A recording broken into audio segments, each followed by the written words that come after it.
Hello everyone, this is Matt with Prepare Now, and I'm going over today a piece of gear that I believe everyone should have in their car. Instead of me trying to film this in my car, which would be quite fun, I took out, as you can see, it is a headrest of a 4Runner.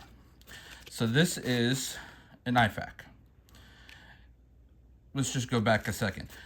I decided to put this there because I had found multiple times that if something's going to happen in a car, I was going to be in my seat and I'm going to have to somehow render first aid. Most likely to myself, and having a backpack in my trunk is not going to help me where I need to do. So I saw this online, and there's been many copycats out there. None seem better than the others. Just look for a good reputable company. But let's break into it. So first of all, if I'm in a wreck, I'm going to be bleeding, or maybe got shot at, maybe anything. So this is not going to have anything for like sprains and anything that's going to, normal first aid kit. So it's made so you can put on either seat and you just pull. Bam.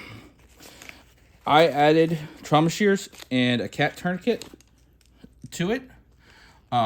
Inside of it, basically, it has a March kit. If you've never heard of a March kit, it's basically the Army's version of IFAK, and it all comes in a nice pack. So if you're even taking this and running somewhere, this is excellent. So it has Velcro, and it opens up.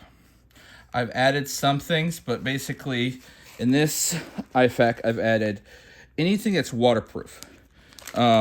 This is basically the equivalent of saran wrap, but for wounds. It's called battle wrap. Also in here, decompression needles for decompression of your if you had a pneumothorax. I have all kinds of quick clot, cellulose, anything that you think is appropriate. If you've never dealt with an IFAK before and you're kind of new to it, you can go on eBay and look for a March in capital letters kit, and all this stuff will come in one big bag, and it even comes with like this lovely thing right here that you can write down information, and you'll know you have a good kit. I have added basically some more stuff from NAR and H&H, just to round off the top. Also, chest seals, definitely something to keep, and other forms of quick clot. So I have 2 needles, 2 rolled gauze, stuff to stick into bullet wounds, quick clot to keep from arterial bleeds. Pins are essential. Write down when you applied said tourniquet. It's on the outside, and everything in between. I think this is a great item that I highly recommend. That should be in every car. Besides my kids liking to just touching it. It's easy, it comes together quick in and out. The only things I would like to say about this is that make sure you add yourself a good pair of trauma shears so you can cut, whether it be pants or anything if you're stuck in a car. And always have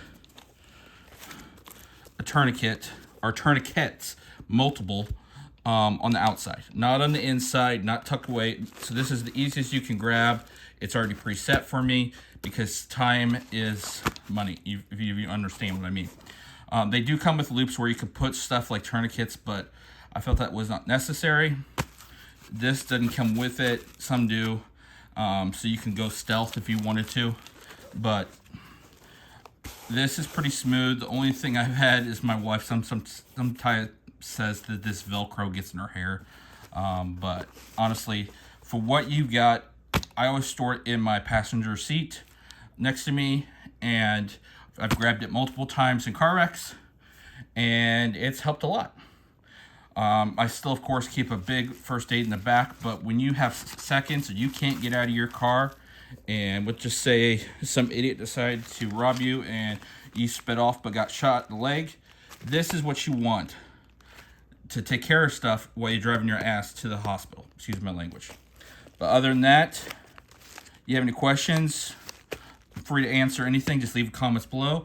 Again, also, if you love this kind of content, please subscribe, and you have a great day.